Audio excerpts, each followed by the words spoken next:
O que separa um recurso aprovado em Brasília do sorriso de uma criança entrando em uma creche nova? O que conecta uma portaria publicada no Diário Oficial ao prato de comida saudável que garante o aprendizado de um aluno? A busca por essa resposta começa agora.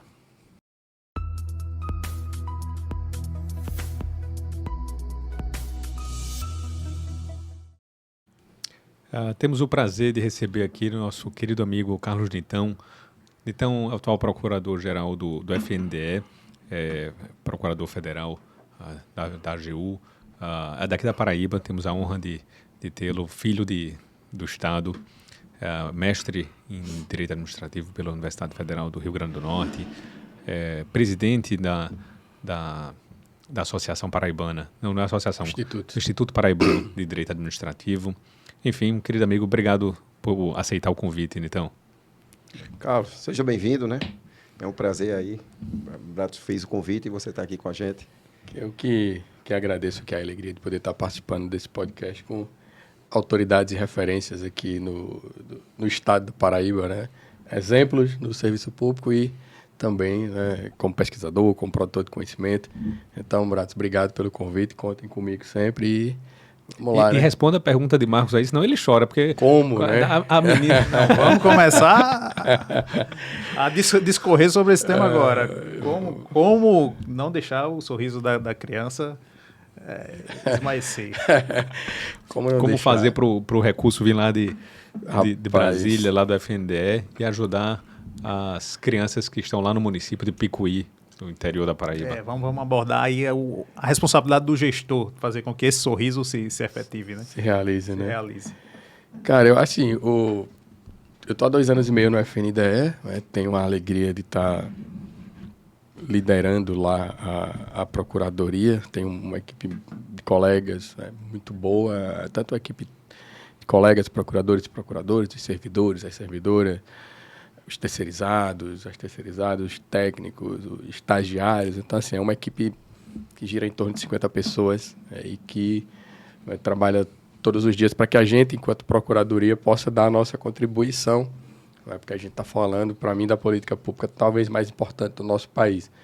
E o FNDE, para quem não conhece, é o Fundo Nacional de Desenvolvimento da Educação, é uma instituição que é vinculada e trabalha em parceria com o Ministério da Educação e tem várias políticas que são muito importantes, como a política da alimentação escolar. Nós temos lá o nosso Programa Nacional de Alimentação Escolar. É o famoso PNAE. É o famoso PNAE, que é um dos maiores programas de alimentação escolar do mundo. E o Brasil lidera, hoje quem lidera, né, a Coalizão Internacional da Alimentação Escolar é o Brasil. Inclusive vai ter evento agora nesse semestre lá em Fortaleza. E nós temos transporte, enfim, nós temos várias outras políticas públicas. O Programa Nacional de Alimentação Escolar é um programa de transferência voluntária, então o FNDE ele repassa para os municípios uma parcela de um valor que vai somar ao valor que o município pode, e muitas vezes coloca, para poder fazer a aquisição junto a fornecedores locais. E aí a gente tenta incentivar, tenta estimular que esses recursos eles possam ser direcionados à aquisição da agricultura familiar. E o que é que o município precisa para participar desse programa? O programa, Bradson, ele é um programa quase que de adesão, né? Então, o município, ele basicamente precisa estar em dia com as suas obrigações constitucionais. Então, por exemplo, ele não pode ter uma certidão negativa, ele não pode ter deixado de descumprir, de ter investido os recursos que o FNDE repassou em outros... por exemplo, anteriores, né? Ter o prefeito A, qual é o problema prático? Por exemplo, prefeito A, que muitos gestores enfrentam no dia a dia. O prefeito A teve problema na execução de recursos do PNAE. Entra prefeito B. Quando ele vai lá no FNDE e fala, eu preciso que você me repasse o valor, né, porque é um programa constitucional, e aí o FNDE vai falar, olha, não posso repassar esse valor para você porque você tem uma pendência numa prestação de contas que, por conta de uma má execução. O que é que o gestor novo pode fazer? Aí ele pode tomar algumas cautelas. Então, ele pode entrar com uma ação judicial contra o ex-gestor, ele pode simplesmente encaminhar pedidos de providência para que o Ministério Público adote aquilo que ele entende que é direito. Então, diante desses casos de irregularidades, que é a circunstância mais comum que a gente enfrenta no dia a dia, é isso.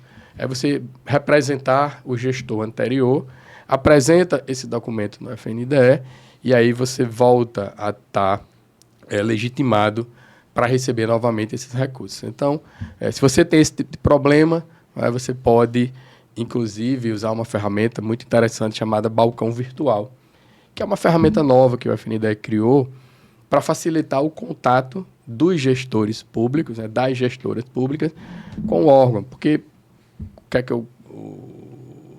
uma dificuldade operacional do FNDE. O FNDE só existe em Brasília. Sim. Nós não temos regionais. Então, por exemplo, a prefeita de uma cidade no interior da Paraíba está com um problema desse na alimentação escolar. Ao invés de mandar um secretário, uma secretária ou algum técnico do município, ele vai entrar lá no Google, vai colocar lá Balcão Virtual FNDE, ele vai entrar no site do FNDE e vai ter vários espaçozinhos lá onde ele vai poder clicar. Então, o problema dele é a alimentação escolar, ele clica lá na alimentação escolar, vai abrir um calendário e aí ele vai escolher o dia e a hora que ele vai poder ser atendido ao vivo, online e ao vivo, com um técnico ou uma técnica do FNDE que vai dar todas as orientações e todas as instruções para que ele resolva aquele problema. Então, você ganha eficiência, você ganha qualidade no atendimento e gera uma economia assim absurda para os cofres públicos.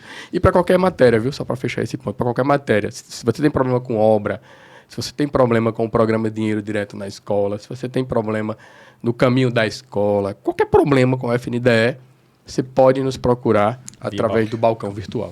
Então, vamos reforçar essa dica aí. Atenção, gestor, atenção você que é secretário de Educação. Balcão virtual. O balcão virtual resolve. Eu tenho uma outra questão aí que vai envolver a questão da alimentação? Da alimentação, que é a questão do valor. Que você falou no valor que é repassado. Isso. Todo mundo sabe que, tal qual o transporte escolar também, esse valor é muito baixo, ele é insuficiente. E, normalmente, tem que haver a complementação do município para a alimentação escolar. E aí, fazendo outro paralelo, junto com isso, é que esse valor que ele complementa não pode entrar como aplicação de manutenção e desenvolvimento do ensino. Ah, não? Por causa de uma questão que tem tem uma ação social, ele via ação alimentar, ação social, não tem caráter de pedagógico, né, para a questão de... Isso. E aí, eu venho perguntar, quando a gente vai ver a LDB, a Lei de Diretrizes e Bases, ela passou por 2 reformas, uma em 23, outra em 25, porém, não se alterou essa questão de se rever isso. Aí, desse ponto de vista, então, eu pergunto, uma inquietude que eu tenho e uma assim, deveria o Ministério ter aproveitado, ter feito essa alteração? Foi uma questão, para permitir assim, o engoliu dormiu de touca ali, engoliu mosca. E a outra questão seria uma auditoria, um tribunal, um órgão de fiscalização, já que a aplicação de manutenção e desenvolvimento do ensino ele é calculado, ele é feito, ele é aferido pelos tribunais de contas. Poderia, de repente, o tribunal ele ter, dependendo daquela questão de particularidade de cada região, ele aceitar que certos gastos com merenda, ele entre, com a questão de merenda, de alimentação escolar, entre na aplicação de manutenção e desenvolvimento do ensino? Deixa eu só acrescentar mais uma. Não sei se você tem a informação, mas mais ou menos quantos por cento dos 5.560 municípios aderem ao esse programa de alimentação escolar? Participam ou não? Brad, eu não sei te dizer só assim, é um percentual alto? Eu imagino que todo mundo participa. Entendi. Então, deixa eu fazer. Eu consultei antes de ir. Até porque eu consultei o do transporte escolar. E eu mantendo paralelo no transporte escolar, eu vi que 99% dos municípios têm adesão. Sim. Poucos são que não têm, que estão zerados de recursos. Certamente porque tem alguma pendência ou não foram atrás. Possivelmente. Mas assim, aí eu acho que a mesma coisa deve ser pela alimentação escolar. Alimentação escolar. Que tem mais abrangência. As duas perguntas, né? Que é a questão do... Eu notei aqui, a questão dos 25% e a questão do MDE. O que é que acontece? Eu não vejo, vou de trás para frente. Eu não vejo como possível o órgão de controle entender dentro do conceito por uma questão legal. Uma nota de rodapé. Eu e a presidente do FNDE, né, minha querida amiga Fernanda Pacobaíba, nós escrevemos um artigo sobre isso. O artigo foi publicado no Conju, trazendo a reflexão, a importância de você mudar a Lei de Diretrizes e Bases da Educação para incluir dentro do conceito de MDE a alimentação escolar. Por que é que não acontece? Vou dar um pouquinho aqui a explicação histórica. É exatamente isso que Levi falou. A alimentação escolar ela não era considerada uma responsabilidade do Ministério da Educação. A alimentação escolar era um programa social do MDS. Então, por ser um programa social do MDS, nunca entrou, né, como orçamento do Ministério da Educação, como despesa da educação. E se você parar para fazer uma leitura da Constituição, não se justifica você ter a alimentação escolar fora do conceito de MDE, que é Manutenção e Desenvolvimento da Educação. Eu acho que é artigo 70, né? Inciso 12, Nós estamos naquele índice ali. Nós estamos ali naquele... Entre os 50 e os 90. Na não. margem, estamos na margem. Entre os 70 e os 72, que é a nossa margem de erro aqui, entre os incisos ali, 8, 7, enfim. Aí, por que não se justifica? Se você pegar a Constituição Federal, o artigo 208, ele vai dizer lá, eu acho que é o artigo 208, inciso 7, né? Ele vai dizer assim, que é obrigação do Estado programas suplementares de, aí ele fala, transporte, livro, alimentação, inclusive coloca questões relacionadas à saúde. Mas a saúde dentro da educação, você pode fazer uma conexão dela com o programa de alimentação escolar, né? Questões nutricionais. Então, a grande reflexão que eu e Fernanda fizemos foi exatamente nesse sentido. Ora, se esses programas estão inseridos dentro de um mesmo inciso, né, do artigo 208 da Constituição Federal, então não faz sentido você tratá-los de forma diferente. Você colocar como MDE transporte e livro e você deixar fora do MDE a alimentação escolar. Por quê? Porque isso gera um incentivo negativo, que é, ora, se eu tenho recurso sobrando, vamos imaginar, ou se eu tenho um recurso para poder investir no meu município, e aí eu olho para a alimentação escolar e olho para o transporte ou qualquer outra despesa que possa, às vezes os estados costumam fazer 14º, 15º, 16º. Por quê? Porque entra como MDE, entra dentro dos 25%. Comprar ônibus para distribuir para os municípios, quando às vezes o município não tem nem necessidade. Exato. Não é todo o caso. Mas pelo fato do Estado ter que atingir a aplicação dele, quando ele poderia privilegiar a questão da alimentação. Exato. Aí é uma racionalidade ineficiente. Sim. Porque o gestor olha, né? A gestora olha e fala, não vou colocar recursos. E não é que ele não tenha essa preocupação, não é que ela não tenha essa preocupação. Só que ela está no ringue por conta dos 25%, que se ela não cumprir, As contas são reprovadas. vai gerar uma série de... Então, assim, a gente, né, escreveu, a gente colocou esse debate, a gente, né, já discutiu com o próprio Ministério, já discutimos com as entidades que participam, né, dentro desse programa de alimentação escolar e é uma ideia que está, né, sendo conversada. Não posso dizer aqui que vai acontecer ou não, porque eu realmente, né, não tenho, como é que eu posso dizer, legitimidade nem autoridade para falar. Mas o que eu estou querendo dizer, para resumir, não é um assunto que está fora das preocupações, né, do FNDE, né, de tentar buscar esse incentivo para que a alimentação escolar possa ser entendida como MDE, para você gerar um incentivo positivo para a gestora ou o gestor colocar recursos naquilo ali. E aí você qualifica a alimentação escolar, como a Fernanda sempre diz.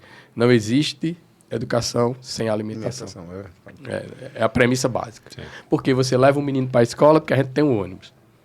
Você dá o livro, você dá o material para o menino estudar, mas e se a alimentação, que às vezes é a única alimentação que aquela pessoa tem, às vezes não tem a qualidade que o Estado espera. E a outra, o que eu vejo o contrassenso é porque a tendência do aluno ser integral, né? O ensino ele ser integral. Então, se for integral, a tendência de primar para que o aluno seja integral, entre de manhã só saia por volta ali perto do anoitecer, então ele vai ter 3 refeições. Então, se você não tiver essa Tem estudos que refeição... mostram que se você aumenta a alimentação, você reduz a evasão escolar. Uhum. Também. Então, barriga vazia, você, não vai aprender. É uma questão que meio que angustia, porque eu sei que os auditores tiram por causa da LDB, mas aí a gente fica meio que naquele... E até teve uma evolução, porque a própria merendeira, o pessoal que está vinculado ali, já teve uma evolução por meio de decisões de considerar como teve até uma alteração da lei em 2021, acho, que da LDB, que ela trouxe lá, que merendeira poderia entrar outro pessoal. Mas aí a parte de alimentação é que eu senti essa... e eu acho que você até já citou isso em alguma abordagem tua. Teve um anúncio agora recente, e se eu não me engano, e aí se a minha memória falhar, eu vou pesquisar e eu atualizo a informação, é que foi autorizado a utilização de recursos do salário e educação para investir na alimentação escolar. Então, é uma nova fonte de receita que os municípios podem utilizar para investir em alimentação escolar, da mesma forma que recentemente teve um entendimento que foi construído, né, no Ministério da Educação e no FNDE, dizendo, olha, você pode usar recursos do Fundeb para construir escolas, né? Então, para construir creches. Então, é também assim, uma nova possibilidade, porque às vezes o Fundeb sobra, né? Sim. E aí você pode pegar esse recurso e construir uma escola, construir uma creche, ao invés de deixar lá ele parado lá na conta. Algum ponto, Levi? Não. Transporte. Transporte escolar? O que eu tocaria na questão do transporte é quase a mesma coisa que a alimentação. O transporte, o valor também é baixo. E você... Pronto, uma crítica aí ao Ministério. Que aí por que é que o preço, o valor que é transferido é per capita, por aluno? E por que é que não é por quilômetro? Por quê? Quando ele é per capita, de repente, se você tem uma densidade de aluno muito próxima à escola, um município que seja área territorial menor, você teria um custo menor de transporte. É um cálculo irracional. É um cálculo meio que não foge à lógica de você entender por que é per capita e por que não seria por quilômetro rodado em cima de uma malha. E até porque, aí, fazendo uma coisa, o gestor hoje ele tem que fazer informação lá no SET, né? Tem o novo sistema lá de transporte. Do sistema de transporte. Que aí eu pergunto também, seria essa a tendência do Ministério de um dia migrar também para esse valor de repente, quando ele tivesse esse mapa de transporte dos municípios ali? Uma coisa que eu posso dizer sobre o transporte, né, porque assim, é uma discussão muito técnica e a gente não participa. Aqui eu estou imaginando da minha cabeça por que o custo por aluno, né, e não por quilômetro. Né? Talvez porque seja mais fácil você fazer um cálculo com base no aluno. Quantos porque alunos talvez tem? não tivesse essa informação. Seria na época lá da resolução que é. E a questão da distância, né? Aí você gera uma complexidade maior para que você possa chegar num valor final. Certo. Então, talvez possa ser essa a racionalidade. Aí, de fato, eu realmente não saberia Você reduz dizer. o custo de controle, né? Isso. Você, né, é mais... Porque, assim, hoje, basicamente, todos os recursos que o FNDE repassa, né, para os estados e para os municípios, eles são basicamente calculados com base no censo, né? No censo lá do INEP, né, porque aí é um dado objetivo. Né? Então, você pega os alunos, faz o cálculo e repassa. Né? Então, talvez possa ser essa, mas se for atrás, certamente os técnicos vão dar uma explicação mais precisa e mais segura. Mas eu acredito que é isso. A própria complexidade de você pensar em distância, como é que você vai... Porque depois terminaria entrando em outras peculiaridades, tipo a distância por si só, ou dependendo se é quilômetro de asfalto ou quilômetro de de privado, tipo de pavimento, né? Começa a entrar em peculiaridades que... tem lógica, tem. Você começa a buscar achismos, né? Eu acho que sim. Aí, só para confirmar, foi o salário da educação mesmo que permite para a alimentação escolar. Maravilha. Com relação ao transporte escolar, você contou um caso para a gente agora há pouco, que envolve o transporte em rios fluviais. Sim. Conta aqui novamente ao vivo. Vamos conversar. Ao vivo não, mas... Ao vivo entre nós. Ao vivo entre nós. E não ao vivo, como é síncrono e assíncrono, né? As palavras bonitas que o povo usa. Hoje em dia tem as coisas mais... É um negócio sofisticado aí. Enfim, ao vivo entre nós e não ao vivo para quem vai nos ouvir e acompanhar no momento. Viu, Brato? Eu acho assim que... qual é o problema que eu visualizo a respeito de políticas públicas no Brasil? É o distanciamento do destinatário da política pública. Eu acho que um agente público hoje, né, responsável e que queira fazer um bom uso daqueles recursos, né, ele precisa dialogar com a comunidade. Então, se você é prefeito, se você é prefeita, vai fazer aplicação de recursos em uma determinada política pública, uma sugestão, uma dica é: escute a comunidade. Vamos sair do ideal para o real, né? Isso, saia daquilo que você acha que é melhor, E vá para... da sua perspectiva, que esse é um outro ponto que eu gosto muito de conversar, e escute a perspectiva do destinatário da política pública, para que você possa aumentar a probabilidade de eficiência daquela sua decisão. Então, o que é que aconteceu? O FNDE, ele faz programas de transporte escolar, e aí, em um determinado momento, decidiu-se fazer o transporte de alunas e alunos através do barco. Isso foi uma decisão que foi tomada para a região norte do país, para alguns estados. Conversaram com a população local? Não conversaram com a população local. Decisão de gabinete, digamos assim. Política pública estruturada em gabinete. E aqui uma nota de rodapé. Eu gosto muito daquela ideia de burocrata de nível de rua. O burocrata de nível de rua é uma teoria americana. A professora Gabriela Lota pesquisa muito sobre isso e é fantástico. O que é que diz, assim, rapidamente? Quem faz efetivamente a política pública é o guarda, é o porteiro da escola, o zelador. É o zelador, é a menina que vai fazer o teu cadastro na hora que você vai entrar numa UPA, por exemplo. Por quê? Porque quem toma as decisões são elas. Sim. São essas pessoas. Então, eu brinco muito dizendo assim, e aí a gente volta para já. Eu brinco muito dizendo assim que a pessoa chega numa UPA, em qualquer... Eu sou paraibano, estou morando em Brasília, então meu endereço é em Brasília. Aí eu vou lá para uma cidade no interior de Goiás.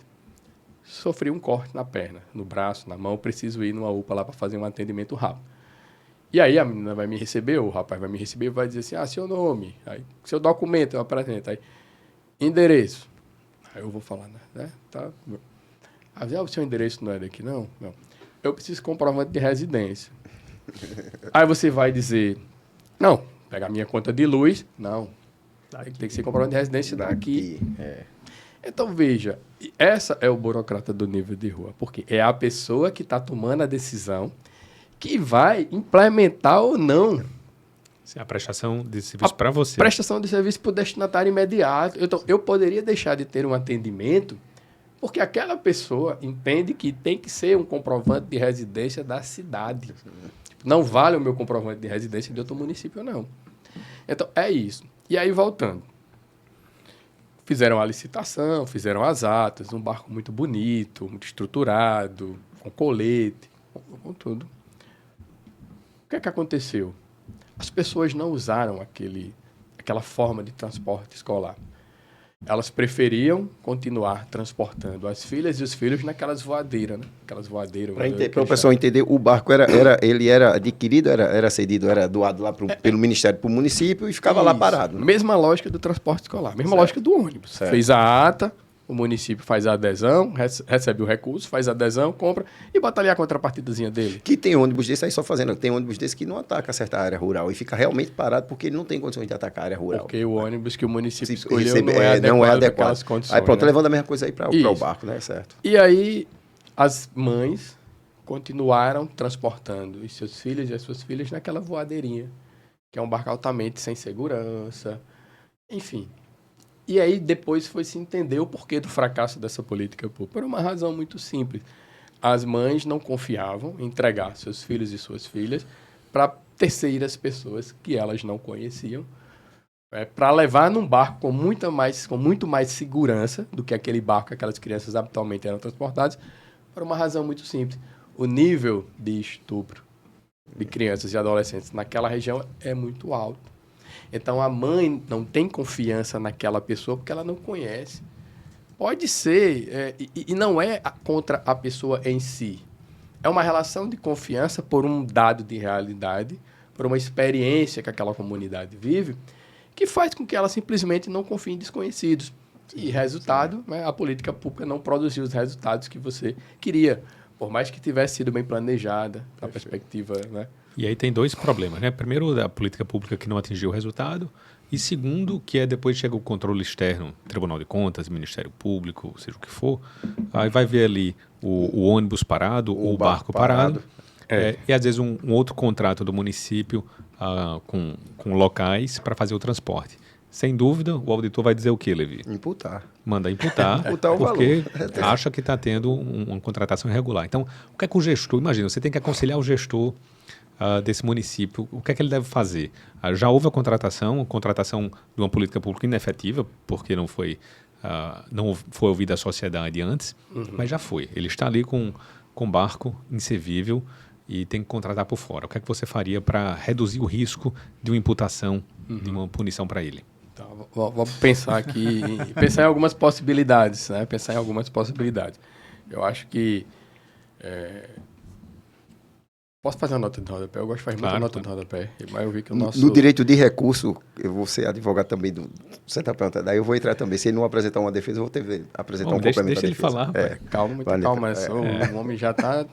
Por isso que eu critico o controle. Tá? Não, mas é pelo contrário, é para defender o gestor. É para defender o gestor. Para defender. Então nós vamos atuar em parceria aqui. E o nosso tempo aqui? Você que manda. O sistema Pomodoro aqui é flexível. Tá bom, então. Deixa eu lembrar, porque eu tenho esse negócio de perda de memória recente. Eu ia fazer uma nota de rodapé de alguma coisa. Eu cortei você. E acabei que... Era com relação à solução lá para o gestor. Sim. Uma nota de rodapé. Eu acho que nós somos pais aqui, né? Mas, enfim... Por que que tem... A minha cabeça, ela trabalha de uma forma muito doida. E por que que eu me lembro... no lugar certo, então, Léo. Estamos juntos. Então, pronto. Por que que eu lembrei dessa nota de rodapé? Porque quando a gente está educando o nosso filho ou a nossa filha, a gente diz muito não. A gente briga quando a criança erra. A gente bota de castigo.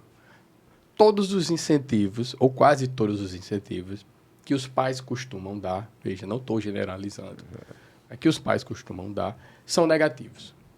Ele não pode, não faça, vai ficar de castigo. Vai ficar sem o videogame, vai ficar sem o Nintendo Switch, vai ficar sem jogar bola. Qual é o problema disso na prática? Você poda, né, as possibilidades criativas daquela criança. Porque, sei lá, ela viu um copo aqui, pra gente aqui adulto é um copo. E se para ela for um instrumento que ela vai fazer um equilíbrio, ou vai usar para desenhar, ou vai usar para fazer qualquer coisa. A criatividade das crianças hoje, elas são imensamente. E aí a gente começa a cortar a criatividade dessas crianças. Se você corta a criatividade dessas crianças e você educa ela no base do não, você tende a gerar adultos que não vão ter tanta criatividade porque tem aquele medo internalizado de fazer coisas diferentes, né? E aí, o que é que isso tem a ver, né, com a nossa conversa? Tem tudo a ver com a nossa conversa, porque a gente sabe que, eu costumo dizer que o maior talento que um advogado, um agente público, um órgão de controle, que as pessoas podem ter, é a capacidade criativa. A capacidade de criar, de olhar para um texto, né, de lei que diz que sim ou não, ou que diz qualquer coisa lá, e extrair dali algo que você não pensou, que eu não pensei, e que o sempre foi assim, não pensou. Então, é a capacidade de você criar soluções, a partir da sua perspectiva, saindo da zona do conforto, saindo é o que eu digo, não seja só alguém que vai apertar parafuso, pense diferente. Só que isso tem muito a ver com a sua formação enquanto pessoa.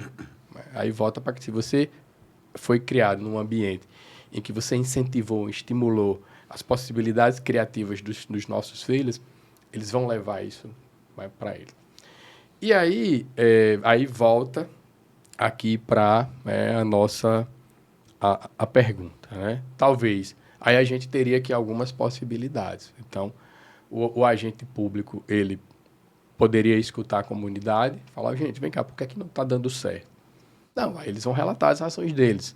Você grava, filma, toma termo, escreve no papel. Claro, abre um processozinho administrativo, a gente sabe que processo é tudo na administração pública. Documenta e registra. Aí, próximo passo, o que é que a gente pode tentar fazer? Então, comunidade ribeirinha A, vamos imaginar. Quem são as pessoas que vocês confiam? mas a gente confia em A e B e C. Então, vamos tentar colocar essas pessoas para fazer o transporte. Capacitar esse pessoal para tentar absorver ele no transporte. Isso, vamos Perfeito. capacitar essas pessoas para poder fazer esse transporte. Aí alguém vai chegar e vai dizer... Tá exercendo cargo público. Não, mas a gente está buscando fora do comum, de forma democrática, dentro de um processo administrativo, encontrar uma solução para reduzir dano. Sim. Para reduzir dano. Então, aí aqui entra uma outra perspectiva, que eu sempre falo. Será que buscar estas mesmas pessoas em quem essa comunidade confia, independentemente de ser irmão, parente, primo, entre eles lá, e capacitá-las e elas efetivamente usar aquele transporte para levar aquelas crianças de forma segura, será que essa escolha ela não é a mais adequada para atender o interesse público? Pode ser que sim. Alguém vai dizer, mas aí, enfim, está privilegiando fulano. Não, então, eu resolvo o problema com essas pessoas e o transporte vai acontecer. Isso está sendo feito aqui de forma democrática e participativa.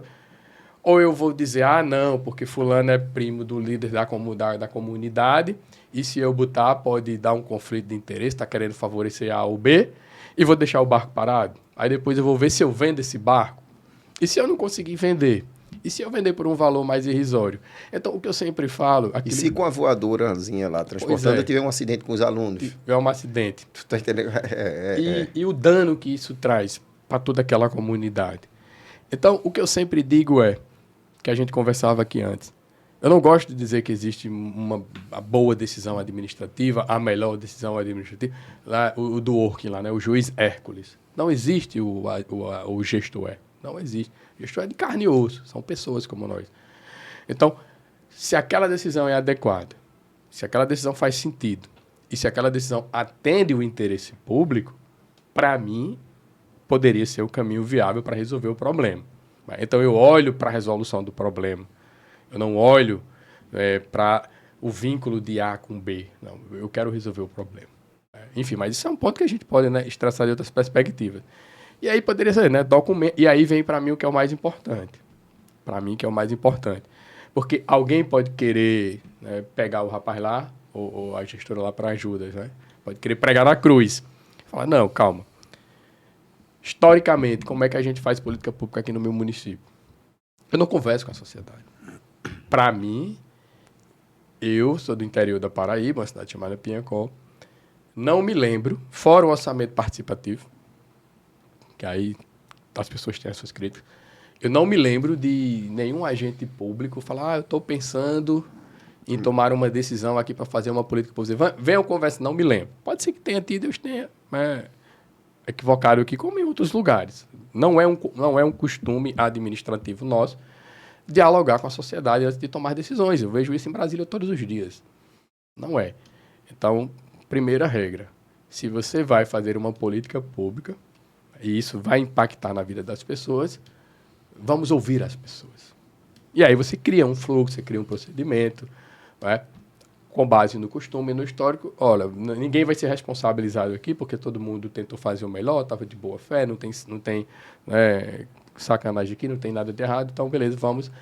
Aí, daí para frente, você tem marcadores objetivos. Se o próximo não seguir a decisão institucional do município, né, daquele município, aí você tem elementos para começar a conversar sobre responsabilidades. Né? Então, assim, eu iria mais ou menos nesse caminho. Brasil. Eu diria, olha, fazia uma audiência, documentava, registrava no processo, tentaria dialogar para ver a possibilidade de aproveitar aquelas pessoas, e se não desse certo o diálogo, aí é leiloar, doar, ceder, enfim, passar para frente de alguma forma, e criava esse mecanismo institucional para evitar que essa situação se repita no futuro e você, né, pratique os mesmos equívocos de antigamente.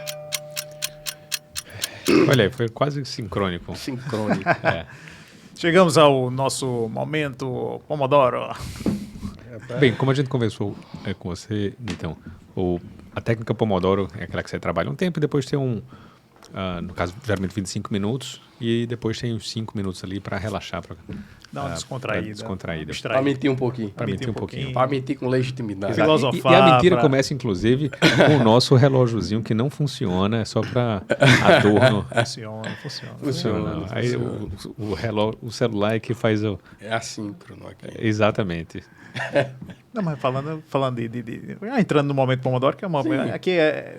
É meio misturado, não tem... Mesa de bar. barreiras. Não, não aqui tem todo mundo É o momento mesa de bar. atravessa todo mundo aqui. Eu tava olhando a camisa de então aqui, do amarelo, do MC. A gente falando, ele falando aqui Aqui. que tá... Olha lá, o amarelo. É. Que é um problema hoje da gente, é essa memória curta, né? É muita informação, é muita pressão psicológica. Às vezes, o parar para a saúde mental é importantíssimo. Marcos, eu estava pensando exatamente isso agora, assim, olhando o amarelo. Será que existe alguma referência É o indireta? setembro amarelo, É, que é a questão Da saúde mental, né? Exato, É. exato. Ele tem muita informação hoje, tem muita coisa. e como ele é meio doidinho assim, eu fiquei pensando, será que... Não, ele já tá esquecendo, eu fiquei preocupado. Né? Deixa eu ver aqui, rapaz. Foi no segundo esquecimento dele que eu pensei, eu disse, rapaz, olha... Esse menino aí não bate muito bem do juízo, não. Mas assim, isso aqui foi um show do Emicida, né? Que ele gravou, acho que... Foi o último DVD que ele gravou lá no Teatro Municipal de São Paulo. E aí foi uma campanha muito linda. Inclusive, eu até, né, já deixo aqui Tem no Netflix, né? Enfim, eu deixo aqui Que ele é inspirado no poema de Paulo Leminski, né? É de Leminski, né? Paulo Pronto, Leminski. exatamente. Amar é um elo entre o Tu azul e o tá vendo amarelo. isso aí no Netflix? O que importa é trazer informação, meu amigo. Isso.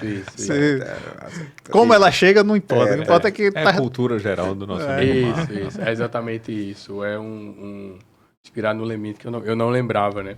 E foi nesse DVD, né, que ele resgatou aquela música do Belchior, né? Sujeito de sorte. Ano passado eu morri, mas esse ano eu não morro. Então, assim, eu lembrei muito lindo. Demais. Cara, é um negócio, assim, dos mais lindos que eu já assisti. E aí eu fui, ele tocou em Brasília, e aí eu sou fã e tal. Terminei indo lá pro show. E aí comprei a camisa. Cara, aí eu não disse a você, mas eu comprei um boné. Comprei a camisa e a meia. É, a meia eu imaginei. Era outro detalhe. Eu tinha chegado na meia. Eu saí com um pacote lá. Mas só tu que... tá com a meia aí dele aí? Não, agora Não, agora não, mas eu Porque tenho. Braço tá com a meia de Papai Noel aqui que eu tô vendo É aqui. do Papai Noel a tua, macho? Eu nem vi. É. Meu amigo, tu vê, eu vi o Instagram de Nitão? Não. Ele tem uma abazinha lá só de meias. Tá, meia. Ah, é? Ele e Brados compartilham Eita, da... Deveria criar também. Meia do dia, pô. É, mesmo Aí eles você são- bota lá no history, você destaca, e aí fica lá. E isso gerou um problema bom, porque eu comecei a ganhar meia de presente. Ah, Só que- só para ver se eu ganho alguma meia. Você já ganhou, você já vai ganhou, ganhar. já ganhou. Já lhe dei um par de meia. Olha aí. Deixa- Qual? Um na corrida que eu não quis usar, que Ah, era muito sim, chamativo, verdade, aí eu verdade. entreguei a ele de presente. Não Eu quis uso usar pra correr. também. Você É. não quis usar. Foi a da Tu, meia maratona A do feia, João Pessoa, a né? meia, eu não gostei. Aí, pronto. toma, Brados. Tu sabe que eu tenho um trauma com isso, né? Peraí que eu vou contar essa história. De que de ganhar dele? Não, esse negócio de não quis. Não quis. Eu tenho uma mágoa até hoje na minha vida. Aí, qual é o problema ruim disso? Hoje eu tenho 3 gavetas cheias de meia. Mas é bom, depois de um tempo o cabo joga fora. Acaba fazer a gestão disso, entendeu? Não, aí gera um vício, porque toda vez que eu vou no shopping, em algum lugar, eu já vou nas lojas atrás de meia, né? Cara, e o que mais tem, né? Agora é do Stitch, tá na moda, né? Eu tenho 3 do Stitch agora. Aí minha sobrinha não acreditou em mim. Minha sobrinha Lara tem 5 anos. Falei, titio, aí, como é que você tá? Titio tá usando uma meia de Stitch, viu? Isso no trabalho, né? Eu uso todo dia. A roupa do Labubu, que eu ia deixar ela. Já viu o Labubu? Não. É a moda das crianças agora. É Porque eu Labubu, tenho uma é? menina de 9 anos e pronto, é Labubu. É? Depois você procura, dá um Google aí, você vai ver. Vou procurar, então. Feio boneco, Rapaz. fake é danado. Pior do que isso. Mas negócio, não sei o que ver. Viu? Aí eu tive que fazer, eu tava ligando normal, eu tive que ligar videoconferência pra Pra ela. mostrar ela. Pra poder mostrar a meia pra ela acreditar. Porque, enfim, eu acho que no imaginário dela, né, a pessoa no trabalho, poderia, terno, né? gravata, você nunca ia estar usando uma meia dessa, né? Rapaz, vou tirar a foto aqui, inclusive, já para garantir a primeira postagem aí. Tira aí. Mostrar. Hoje nós eu tava estamos, olhando aqui. nós estamos inspirados aqui no... Eu pensei que no instante que era um tomatinho, a meia dele aqui, um Papai Noel com a Tem tempo cor. ainda aí pra gente continuar mentindo? Sim, qual é a questão do que tu dissesse que... Pois é, rapaz. Aí eu tava ficando com uma menina, né? Isso tem Não muito quis. tempo. Muito tempo. Eu acho que Primeira vez que eu morei em Campina, porque eu morei em Campina Grande duas vezes. Ele tá fazendo uns cálculos aí pra não dar. Não, mas tem muito tempo. É porque assim... Pronto, tem um tempo significativo. Eu morei em Campina de 99 a 2013. Aí eu morei 13, 14 em João Pessoa, aí tomei posse na AGU e passei um ano rodando no Brasil. Aí eu volto para Campina Grande de 19. E aí eu fico mais 4 anos lá. É por isso que então eu morei 18 anos lá. Então eu morei mais anos da minha vida em Campina do que em Piacó. Sim. Eu morei 17 anos em Piacó e 18 anos em Campina e o resto está espalhado por aí. Então deixa o povo fazer conta para não entregar a idade da gente. E numa dessas idas para um canto, aí eu tava ficando como lá, a gente saiu, foi para um canto e tal. E eu sou de peixes, né? De signo, de zodíaco, eu sou de peixe. E aí, tem gente que acredita, não acredita, eu acredito em algumas coisas, outras não. As coisas boas eu acabo acreditando. Isso. Tipo assim, é uma pessoa sensível, né? Que sente muito as coisas. Aí tá lá, a gente comendo um pastel, não sei o quê. Eu tinha terminado minha parte, tava olhando ela comer, né? Ela comeu, aí chegou um pedacinho de nada, assim, do pastel, ela falou, quero mais não, coma aí. Aí jogou pra mim.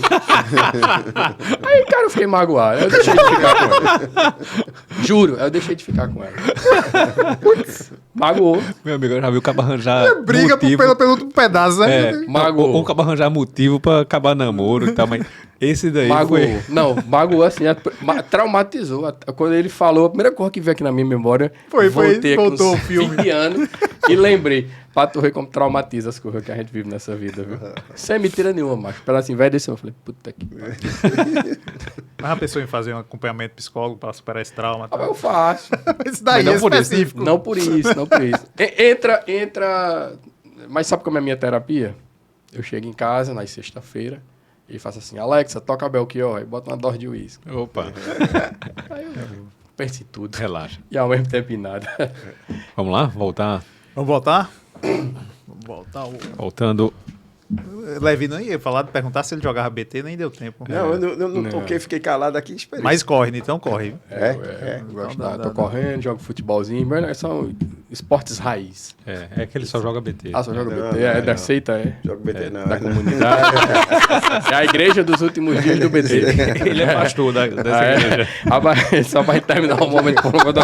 Eu tenho um amigo, quando começou esse negócio de inteligência artificial, aí eu tenho uma pessoa que eu conheço e tal, macho, tudo era, não, mas a inteligência artificial vai fazer pra você.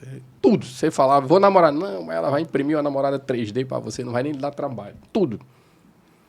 Aí um dia eu falei, macho, faz o seguinte, macho. Então Aí eu fiz o grupo. Igreja da Inteligência Artificial dos últimos 7 dias. Aí botei ele no grupo. Pronto, aí. O seu administrador escolha aí os seus seguidores. Porque, meu amigo, tudo do cara era inteligência artificial o tempo todo. Pronto, aí, vamos criar esse grupo. Igreja do BT dos últimos tá dias. comigo também, então não bota, Baltar também.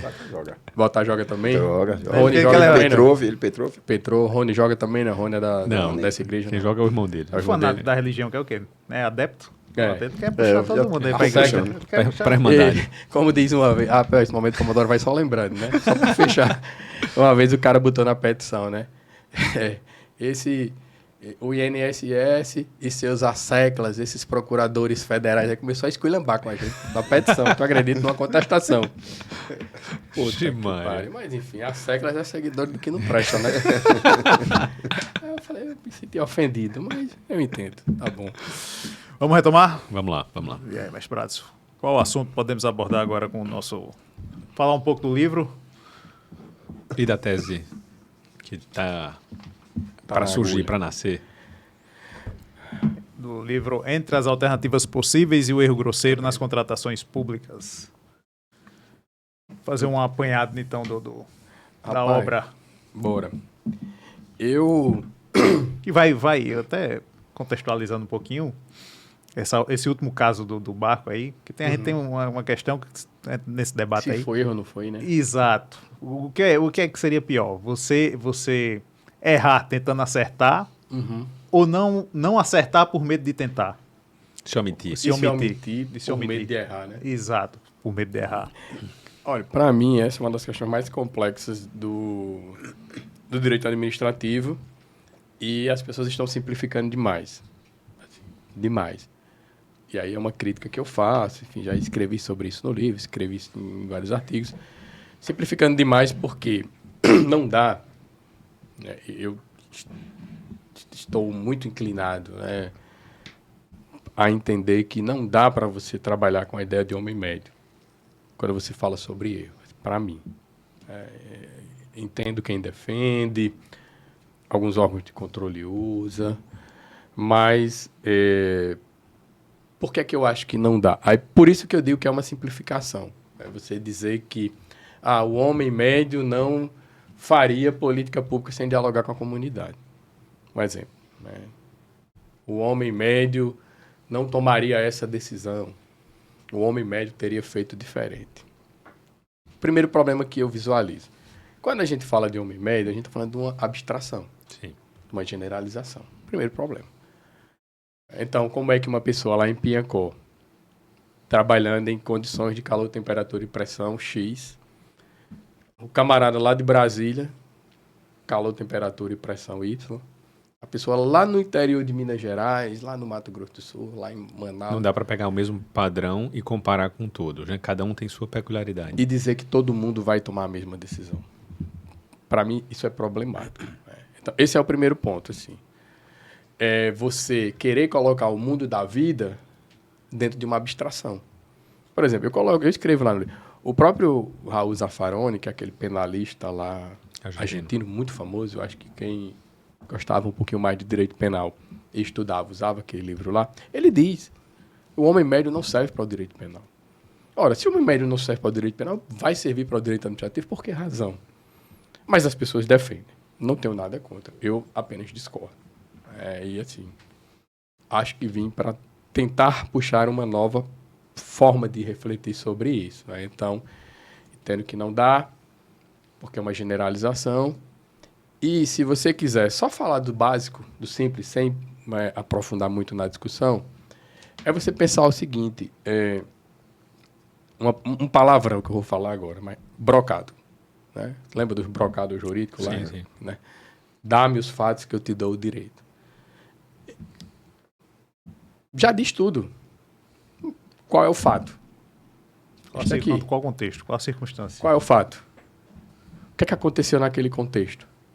Por que é que a pessoa tomou aquela decisão? Quais as condições de calor, temperatura e pressão que aquela pessoa estava tomando aquela decisão? Deixa eu só fazer uma pergunta. Eu até pensei em fazê-lo depois que eu li seu livro, mas quando a gente se encontrou, eu não fiz. Eu lembro dessa sua Agora tese. é mais caro, viu? Agora é mais caro. Está sendo gravado. Agora fica registrado. Deus me ilumine uma resposta Não. com lucidez. Eu acho interessante essa tese de não usar o homem médio para não generalizar em absoluto. Mas eu fico pensando, talvez seja um homem, o que você defende, talvez, na minha interpretação, seja um homem médio ponderado para aquela realidade. Vou explicar do modo mais simples. Imagina, você pega um gestor de um município pequeno do interior do estado de sei lá, até Alagoas ou da Paraíba, que seja. Em geral, é uma pessoa menos instruída, com menos história de formação, beleza. Só que ao invés de pegar as condições do local e da situação, você vai pegar as situações do local e situação ou do gestor. Porque se um prefeito semi-analfabeto, aí você vai dizer, pela legislação eleitoral, ele precisa ser alfabetizado. Mas se ele sabe escrever o nome, ele está apto para analfabeto funcional, né? Se você considerar as condições específicas de uma pessoa como essa, ela não tem nenhum estímulo para se aprimorar, para saber das informações, porque ela vai sempre usar como escusa, eu não tenho informação, só tive o primeiro grau aqui incompleto e por isso eu não posso ser punido. Então, se olhar apenas a situação do indivíduo, pode gerar algum desestímulo para o aprimoramento. Em compensação, se você criar um homem médio, não para o país inteiro, mas para aquela realidade, sei lá, um município lá de Picuí, ou de Piancó, ou de qualquer outro município do Brasil, para aquela realidade local, ao que seria aceitável, considerando o histórico administrativo, como no exemplo que você deu da política pública, que considerou-se o histórico de políticas públicas como eram adotadas. Me parece, a minha interpretação do seu livro, é que você defende um caso como esse, de você criar um homem médio para aquela realidade específica e não considerar o do do agente específico. Quando a gente fala da teoria do homem médio, né, eu não trago esse ponto assim tão claro como você está colocando. As pessoas falam que tem o homem médio padrão generalizante e tem o homem médio, né, dessa ideia mais concreta e individualizada. Pode se aproximar um pouco disso. Porque o que eu sempre defendo no momento em que aquela... Porque eu vou me dar como exemplo para você entender mais ou menos qual é a minha ideia, aí eu volto para a tua pergunta. Por que é que eu falo condições de calor, temperatura e pressão? Uma vez, eu estava no FNDE e recebi um processo e vinha um despacho, estava escrito lá. Assim, eu recebi, era 14 horas e pedia para que eu devolvesse às 16 horas. 2 horas, para fazer um parecer. E o parecer ia ser sobre um pagamento de uma bolsa, acho que é Bolsa Formação, essas bolsas de formação que paga, né, para... Ia ser uma Bolsa Formação, que ia ser... a resolução ia sair pelo Conselho Deliberativo, portanto, o MEC, e ia valer para todo o país. Né? Um programa de Bolsa Formação e várias pessoas, tipo assim, eram milhões envolvidos. Falei, tá bom, 2 horas. Qual foi a primeira coisa que eu fiz? Primeiro parágrafo. Recebi o processo, pedido de urgência, Por que eu fiz isso? Porque eu disse as condições de calor, temperatura e pressão que eu estou submetido. Para quando o controle for verificar... Saber que você tinha... Não achar que você teve 15 dias para... Exatamente. Porque, veja, 2 horas, 12 dias. Então, aqui eu estou na praia, meu amigo. Tomando caldinho de camarão e tomando um néctarzinho bem geladinho. Pensando. Aqui não. Aqui é pressão, cadê, do WhatsApp tocando. Já fez, já mandou, já... Pressão. Essa pressão faz com que você, às vezes, não tenha a mesma clareza na hora de enxergar. Perfeito. Por mais que você seja letrado, você tenha um alto grau de formação, de conhecimento, capacidade. Aí, fiz o parecer. Super rápido. Eu tenho o costume de... Assim, eu consigo escrever rápido, né? Consegui desenvolver essa habilidade de escrever rápido. Mas eu tenho o costume de, sempre que eu faço um parecer... Olha a maluquice. As cabeças da gente, a gente não sabe como é que funciona, né? Eu leio lá no nosso sistema 10 vezes. Eu não identifico um erro. Se eu botar num PDF... Tu identifica um bocadinho. Parece que os erros fazem assim. Fica negrito, taxado, amarelo. Eu faço isso sempre. Terminei o parecer e falei o quê? Vou tomar um café. Pá. Aí fui tomar um café, fui no banheiro, lavei o rosto. Gerei o PDF. Quando eu gero o PDF, tinha um erro no fundamento normativo da bolsa. A bolsa que iria ser paga era a bolsa de maior valor.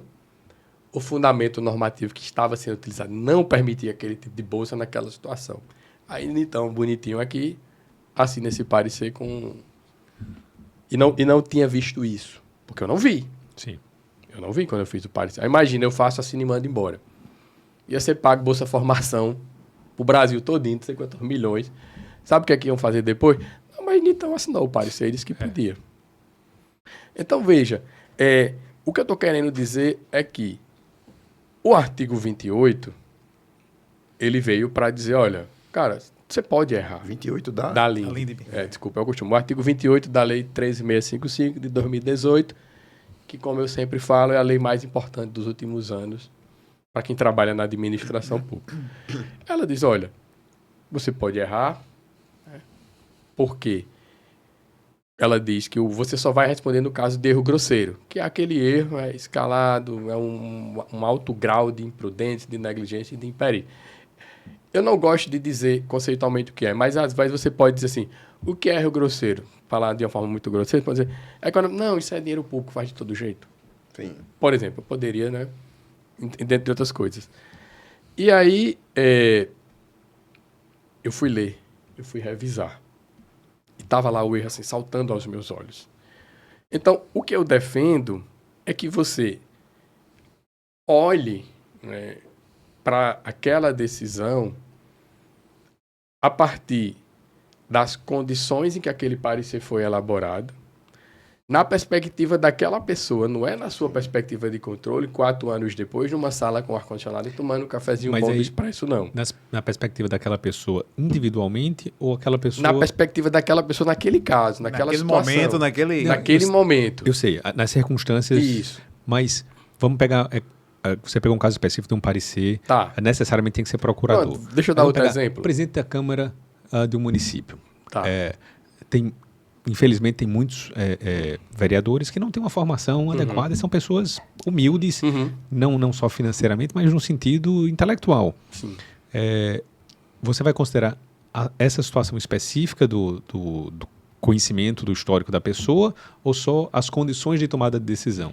Tem gente que defende que você tem que considerar o próprio cargo que a pessoa assume, né? Perfeito. E aí tem que ver o nível, né, de formação, se é compatível. Tipo assim, Brato, Se escolheram errado, se escolheram errado, tipo assim, se você não tem competência técnica, não vá para o... por que é que você aceitou ser diretor de uma agência X? A gente tocou isso no podcast. Né? Por que é que você foi?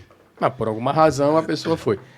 Aí tem um outro ponto, né? E naturalmente você está cercado Era isso que eu ia dizer, assessores, de equipe. a equipe. Se você negligencia as informações que a sua equipe traz, por exemplo, me parece que você pode começar a falar numa possibilidade de erro grosseiro, porque você negligenciou as informações. Então, eu posso até concordar um pouco com a sua afirmação no sentido de dizer um Não era homem médio. nem uma afirmação, era mais uma a reflexão. sua reflexão. E decorrente do seu livro. Sim, não, foi... e faz todo É que sentido. eu gostei muito da sua ideia de não ter um homem médio para tudo, mas eu fiquei pensando, poxa, talvez seja um homem médio para aquela situação Casuístico, específica. né? Um homem médio casuístico. Porque assim, o que eu sempre... Tipo, no seu caso, um procurador médio, alguém com formação jurídica, com capacidade para exercer aquele cargo, premido por 2 horas lá para tomar decisão. Erraria. E seria... É aceitável? Como tem naquele filme Sully, que é o pouso piloto, sim. do piloto, Sim. o pouso no Rio Hudson, No Rio Hudson, que foi considerado as circunstâncias de um piloto normal naquela situação. Sim. E que é isso? Porque assim, as pessoas sempre vão querer ter um referencial comparativo. Né? A gente sempre vai querer comparar. O problema é que não é que quando você diz assim, mas o... Porque, veja, quando o presidente da Câmara, vamos imaginar que ele tem só o ensino médio, quando ele vai tomar uma decisão, em algum momento ele pode tomar a decisão da cabeça dele. Não, vai ser assim mesmo, pronto. Pá. Mas em outros momentos, essas decisões elas podem estar acompanhadas de informações, etc, etc. Então, depende muito do contexto. Mas essa ideia do homem médio concreto, ela faz sentido, né? Eu acho que pode ser pensado sobre isso, mas eu venho defendendo no sentido de que eu preciso olhar sempre para aquelas coisas. Eu posso dar mais um exemplo para a gente fechar? Claro. Por exemplo, o exemplo que eu coloco lá no livro, que é comum acontecer. Vem a notícia na televisão de que tem uma bactéria. Eu acho que foi uma bactéria, um vírus, alguma coisa que eu usei lá. E que essa bactéria, se ela pegar em você, você vai ser contaminado. E não importa a situação. Aí o município fala, peraí, chegou essa informação, está se alastrando pela Paraíba, vai chegar na minha cidade. Então eu faço um levantamento. Quantos municípios, quantos habitantes tem na minha cidade? 10 mil.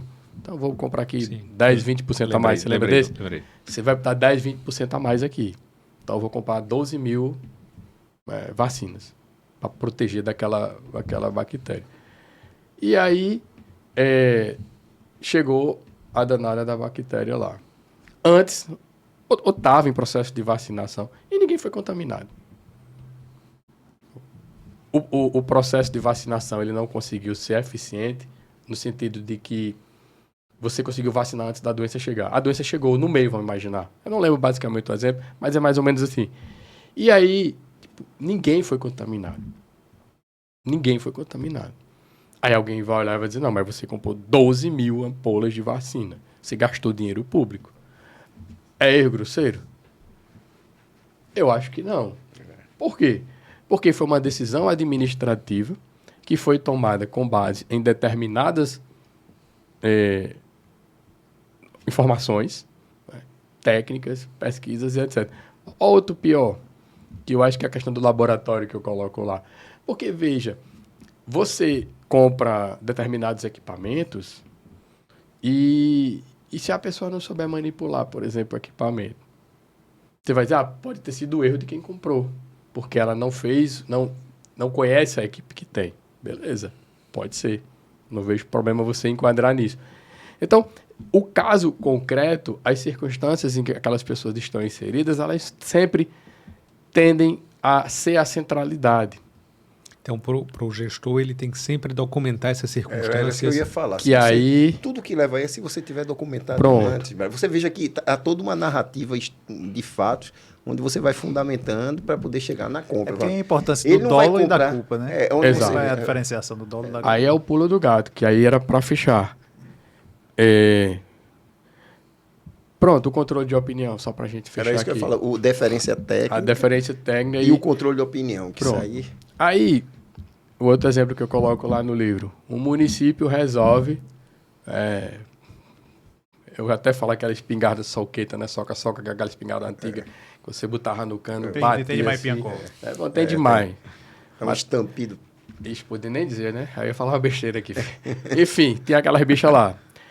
Aí alguém chega assim e fala, rapaz, essa bicha aqui deu um tiro em Lampião. Rapaz, eu dei um tiro em Lampião com essa bicha aqui e botei Lampião para correr de Piancó usando essa soca-soca.